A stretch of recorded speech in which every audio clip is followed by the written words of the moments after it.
The Sick Doll, from the Bluebell Storybook, published by Blackie & Son, 1926.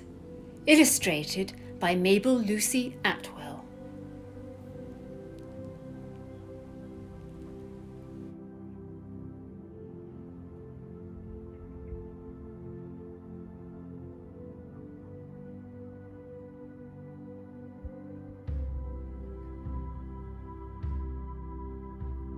The Sick Doll's Diary, Monday.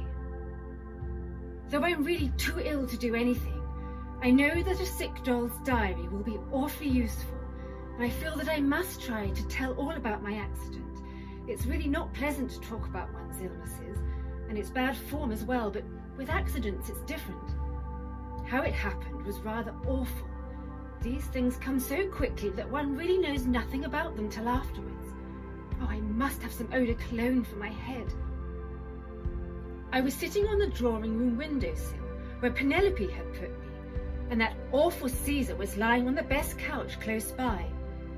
Thank goodness he was chained up now, though it is rather late, considering the worry he has caused us all. The stupid creature heard another horrid dog bark somewhere in the garden. Of course, he sprang up and looked out of the window. I knew there was going to be trouble. I think I screamed, but it was no use. Caesar simply rushed past me, and in a moment I was lying unconscious on the gravel outside. Tuesday. It is just time for lunch. I had a dreadful night and poor Penelope was really very upset. When I was well enough to open my eyes, I found that I was lying among a lot of cushions, a bandage round my head, and a new bed mat over me. Penelope came in with a basin of lovely milk pudding for me, but she saw at once that I wasn't fit to eat anything. Nurse is horrid though. When Penelope told her about me, she wasn't a bit sorry and said quite sharply, "Then eat it yourself, Miss Pen. It mustn't be wasted."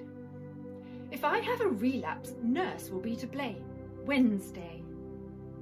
I'm not at all well this morning. Feverish, you know.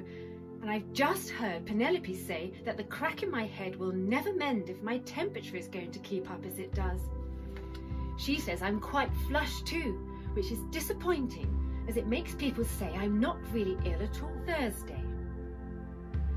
I am surprised.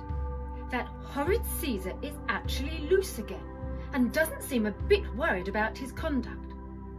When I saw him come in here, I could hardly believe my eyes. But of course, I thought he'd say how sorry he was. Sorry? Why, he bounced up beside me, licked my face all over, and then gobbled up the beef tea Penelope had left. However, there was a noise when Penelope found what had happened, and Master Caesar is chained up again. Penelope simply cried, which shows how sorry she was that I had lost my beef tea. Friday. I can't tell you how depressed I am this afternoon. Nurse came in before breakfast, and I must say she isn't a bit tactful. "That bothersome doll's still there," I heard her say. "Sooner we get a tube of Secatine, the better." I suppose Secatine is some kind of tonic that will do me lots of good, but I wish Nurse went so coarse somehow. It isn't decent to speak like that before an invalid. Penelope is much more thoughtful. Saturday evening. Hurrah! Last night the doctor was here to dinner, and Penelope asked him about me. He took off my bandage and said he considered the case a very serious one, but thought a good Secatine tonic and rest would cure me. "But we can do nothing without rest, Penelope, remember that. I'll put the tonic on. It's an outside tonic, you know, and you must see she isn't disturbed for 12 hours. I must say, I'm very pleased about it, and shall tell my friends that Penelope's doctor is quite to be trusted, even for difficult cases. His tonics are most useful."